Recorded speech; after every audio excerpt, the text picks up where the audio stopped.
आपण सर्वांना माझा नमस्कार। उर्मिला स्वयंपाकघरात आपलं सर्वांचं स्वागत आहे।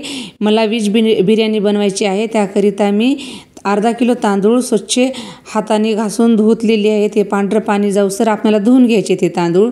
आणखीन एकदा पाणी टाकून धुवून घेतलेलं आहे मी। आता हे तांदूळ गॅसवर ठेवायचे हे शिजायला आपल्याला, आणि ह्याच्यात पाणी पण टाकायचं आहे। आपण पाणी हाताच्या मदतीने एक कांड पाणी टाकते मी ह्याच्यामध्ये, आणि हे आरत कच्चेच तांदूळ आपल्याला शिजून घ्यायचे तर म्हणजे हाफ बॉईल तांदूळ शिजून घ्यायचे तर हे सगळे आपल्याला। ह्याच्यात मीठ टाकलेले नाही मी, असं मोजून घेतलेलं आहे मी हाताने। आता हे तांदूळ आपल्याला बस झालं एवढं पाणी आता हे ठेवलेलं आहे। आता चला मग मसाले दाखवते तुम्हाला मी काय काय चिरून घेतले ते। हे खडा मसाला घेतलेला आहे, काळा मसाला।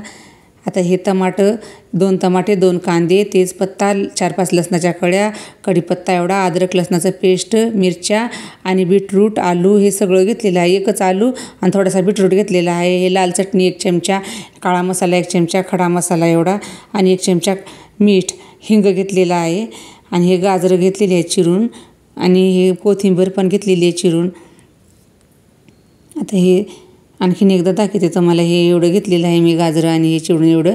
आता एवढं परफेक्ट आपल्याला एवढ्या अर्धा किलो बिर्याणीला हे सगळं होणार आपल्याला। हे भाजीपाला चिरलेला असं घेतलेलं आहे मी सगळं हे।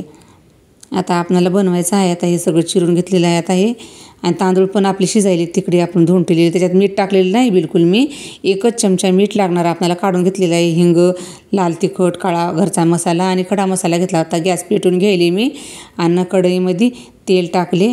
आणखीन जास्त तेल लागणार आहे आपल्याला ह्या भाताला, मोकळा भात व्हायला पाहिजे ना। हे व्हेज बिर्याणी आहे आपली, तर मग ह्याच्यामध्ये तेल आणखीन टाकून घेतले मी। आता हे तेल गरम व्हायले, तेल गरम झाल्याच्या नंतर मग आपल्याला अगोदर खडा मसाला टाकायचा आहे। सगळ्या वाटीत घेतलेला आहे मी। ह्याच्यात मिरे, लवंग आणि इलायची, करंटफूल हे घेतलं होतं, हे टाकायचं। आणि आता तेजपत्ता टाकणार मी ह्याच्यामध्ये। तेजपत्ता अगोदर हेच टाकायचं अगोदर, दुसरं जिरं मोहरी काहीच टाकायचं नाही ह्याच्यामध्ये। हळद पण टाकायची नाही। लसणाच्या कळ्या घेतलेल्या टाकून घेतल्यात मी ह्याच्यामध्ये। आता मग हे टाकून आता हे फ्राय होऊ द्यायचं चांगलं, आणि मिरच्या पण टाकायच्या मधामध्ये। हे सगळं फ्राय होऊ द्यायचं आता हे सगळं असं। अद्रक लसणाचा पेस्ट टाकून घ्यायचा आता हे, बारीक कुटलेला होता मी, आणि लसणाच्या कळ्या पण टाकल्या वेगळी टेस्ट लागायची म्हणून। मिरच्या टाकून घेतल्यात मी ह्या 2 कट केलेल्या अशा, ह्या पण परतून घेतल्यात। कढीपत्ता टाकून घेते होता तेवढा आता, आणि मग हे 2 कांदे चिरले होते मोठे मोठे मी, हे कांदे टाकून लांब लांब असे चिरून घेतले छान, असे टाकून दिले मला। हे आपला भात शिजायला आहे आता। आरत कच्चा असता भात शिजवायचा आहे आपल्याला, त्याकरिता हे शिजून घेते मी तोवर हे एवढी इकडे। हे असं लवकर झटपट होते आपला हे असा भात केला तर, आणि टेस्ट पण वेगळी लागते ह्याची। हे अर्ध कच्चं शिजलेलं आणि ते आरत कच्चा भात, आणि मग ते एकदाच दमावर ठेवायचं, फुल टेस्ट लागणार आहे या भाताचा आज आपल्याला। हे सगळं व्हेज टाकून घ्यायचं आपल्याला। हे गाजर टाकलेलं आहे मधामध्ये मी। आता हे गाजर असं चिरलेलं होतं लांब लांब, हे पण टाकून घेतले मी। आता हे पण परतून घेणार, आणि आलू टाकून घ्यायचे लगेच मधामध्ये। एकच आलू टाकला आहे मी, बीटरूट थोडासा टाकला आहे मधामध्ये, का तर कलर जास्त होऊ नये म्हणून थोडा टाकला आहे मी बीटरूट। आणि बीटरूट मात्राप्रमाणेच टाकावं कशात पण, बीटरूट जास्त खाणं पण हानिकारक असतं शरीराला। तर हे भात शिजून घेतलं आहे मी। आता हे बंद करून टाकला आहे गॅस मी, का तर ते आपल्याला आरत कच्चंच भात शिजवायचा आहे ना, त्यामुळे हे बंद करून टाकलं आहे। आता हे परतून घ्यायले मी सगळं आता। आणखीन आपल्याला टाकायचं आहे आता हळद, आणि ते टमाटे टाकलेत मी आता ह्याच्यामध्ये। टमाटे पण परतून घेते आता हे चांगले मी सगळं। आता एक जीव करून घ्यायचा आहे याचा ह्याच्यामध्ये टाकलेलं सगळं हे। आता हे टाकून घेतल्यावर हिंग टाकणार आता मधामध्ये मी। हिंग टाकल्याने वेगळी टेस्ट लागते सगळी स्वयंपाकामध्ये। आता हे काळा मसाला 1 चमचा, लाल तिखट आणि 1 चमचा आपलं मीठ घेतलेलं, हे एकदाच टाकून देते मी सगळं। हळद बिलकुल वापरायची नाही ह्या भातामध्ये, हळद टाकलेली टेस्ट लागत नाही, वेगळीच होते मग ती टेस्ट त्याची। आता हे असं परतून घेते सगळं, आणि मग आता चांगलं परतून घ्यायचं, एक जीव करून घ्यायचा आता असा हे सगळा भात आपला शिजलेला आहे। बंद करून टाकला आहे मी गॅस, का तर इकडे हे फ्राय व्हायला लागते म्हणून। आता हे आता भात टाकून घ्यायचा ह्याच्यामध्ये आता। हे पण फ्राय झालेलं आहे चांगलं, आरत कच्चं चांगलं, खूप टेस्ट लागते भात। आणि करून तुम्ही हे बघा, ह्याला व्हेज बिर्याणी म्हणते मी, करून बघा तुम्ही पण।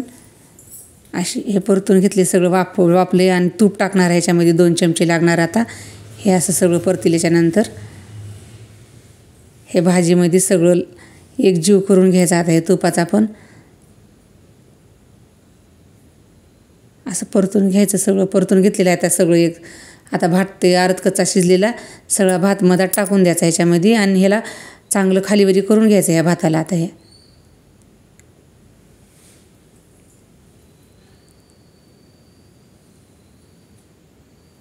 असं परत आता भात टाकून घेतलं आहे मी. आता हे परतून घेते मी सगळं चांगलं एका ठिकाणी सगळं मिसळून घ्यायचं आणि प्लेट ह्याच्यावर झाकून ठेवायची. असं मिसळले मी सगळं. आता हे ह्याच्यावर प्लेट झाकून ठेवते आणि आपल्याला थोडं कमी जास्त वाटलं तर त्याच्यात प्लेटवर थोडं पाणी टाकायचं, गरम पाणीच टाकायचं. मग पुन्हा लागलं तर नाही, लागलं तर नाही टाकायचं. मला लागलं नव्हतं, मला परफेक्ट झालं होतं एवढं पाणी. मग वरून कोथिंबीर टाकली मी वरून अशी. किती सुंदर कलर आला आहे आपल्या आता ह्या व्हेज बिर्याणीला. आता हे बी शिजले की नाही बघते मी हाताच्या मदतीने. असं आता हे शिजलेलं आहे आपला भात, तुम्ही पाहू शकता.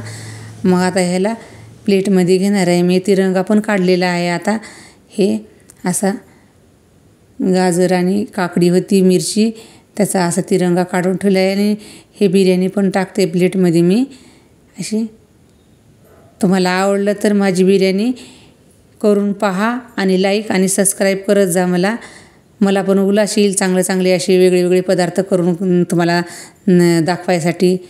आणि टेस्टी पण असतात म्हणजे हे पदार्थ. हे असे भात किती छान, माझ्या मुलाने तर खूप आवडीनं खाल्लं हे.